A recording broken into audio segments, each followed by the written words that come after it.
Assalamualaikum warahmatullahi wabarakatuh. Salam sejahtera bagi kita semua. Shalom, Om Swastiastu, Namo Kebajikan. Sekarang coba perhatikan video berikut dengan seksama. Selanjutnya buatlah narasi tentang penerapannya di instansi Anda, serta hal-hal yang sudah Anda laksanakan sesuai topik yang dibahas di video tersebut. Kompetensi merupakan salah satu nilai dasar ASN yang didefinisikan sebagai terus belajar dan mengembangkan kapabilitas. Hal ini menegaskan bahwa ASN dituntut untuk memiliki kemampuan adaptif dalam menghadapi tantangan yang senantiasa berubah. Kompetensi tidak hanya sebatas keterampilan teknis, tetapi juga mencakup learning agility atau kelincahan dalam belajar yang memungkinkan aparatur untuk cepat menyesuaikan diri terhadap dinamika kebijakan dan kebutuhan publik. 1. Meningkatkan kapasitas dan kompetensi diri secara terus-menerus. Meningkatkan kapasitas diri merupakan sebuah kewajiban bagi ASN agar tetap relevan dengan perkembangan ilmu pengetahuan dan teknologi. Proses belajar berkelanjutan menjadi kunci untuk memastikan kualitas pelayanan publik sesuai dengan tuntutan zaman. Tanpa peningkatan kapasitas, birokrasi akan tertinggal dari perubahan sosial dan ekonomi yang terjadi di masyarakat. Pengembangan kompetensi diri harus dilakukan secara terstruktur melalui pendidikan formal, pelatihan, maupun pembelajaran mandiri. ASN yang berorientasi pada pengembangan kapasitas diri akan lebih siap menghadapi tantangan global, meningkatkan kualitas kinerja, serta memperkuat citra birokrasi yang profesional dan adaptif. 2. Bertukar pikiran dan berdiskusi dengan rekan kerja, bawahan, dan atasan. Diskusi dan pertukaran pikiran dalam organisasi menjadi sarana penting untuk meningkatkan wawasan dan keterampilan. Melalui dialog yang terbuka, terjadi transfer pengetahuan yang dapat memperkaya perspektif serta memperkuat kerjasama tim. Diskusi lintas level juga memperkuat hubungan kerja yang sehat. ASN tidak lagi bekerja secara individualistik, melainkan sebagai bagian dari sistem yang saling mendukung. 3. Belajar secara mandiri maupun kolaboratif dengan antusias. Pembelajaran mandiri memungkinkan ASN mengembangkan kapasitas sesuai minat dan kebutuhan spesifik pekerjaannya. Dengan demikian, proses belajar tidak hanya bergantung pada program formal, tetapi juga pada inisiatif individu. Antusiasme dalam belajar mencerminkan motivasi intrinsik yang tinggi untuk terus berkembang. Pembelajaran kolaboratif dapat memperkaya pengalaman melalui interaksi dengan orang lain.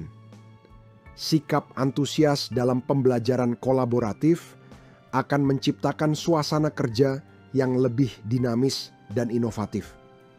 4. Memberikan kesempatan orang lain untuk menyampaikan pendapat. Kesempatan menyampaikan pendapat adalah wujud penghargaan terhadap keberagaman pemikiran. Dengan mendengarkan berbagai perspektif, organisasi dapat menemukan solusi yang lebih komprehensif dan tepat sasaran. Sikap ini juga mencerminkan budaya demokratis dalam birokrasi. ASN yang diberi ruang berekspresi akan merasa lebih dihargai sehingga keterlibatan dan motivasi mereka meningkat. Hal ini secara langsung berdampak pada kualitas kinerja birokrasi. 5. Menyusun rencana kerja dengan spesifik. Rencana kerja yang spesifik menjadi pedoman yang jelas dalam pelaksanaan program dan kegiatan. Spesifikasi ini mencakup tujuan, indikator, target, dan alokasi sumber daya yang rinci. Penyusunan rencana kerja yang detail membantu mencegah pemborosan serta memastikan bahwa setiap sumber daya digunakan secara optimal. 6.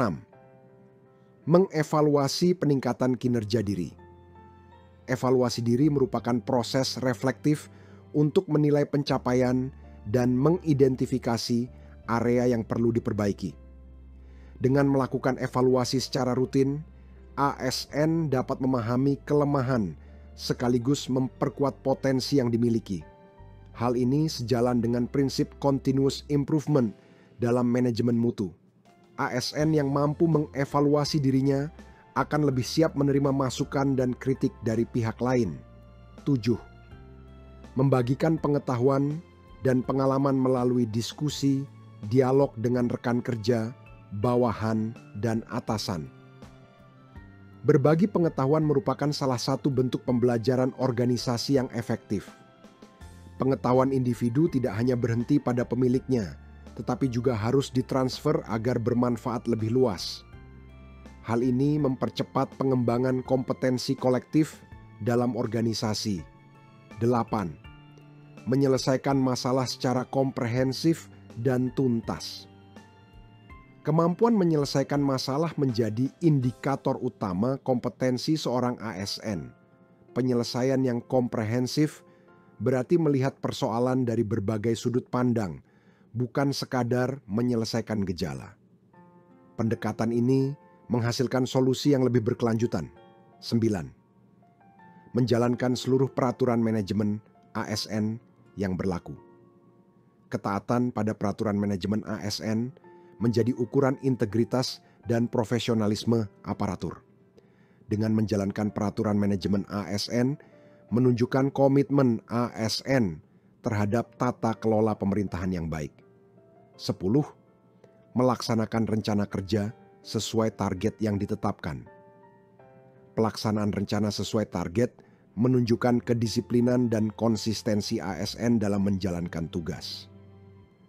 Target yang dicapai menjadi bukti nyata bahwa perencanaan bukan hanya dokumen administratif, tetapi diimplementasikan dalam kerja nyata.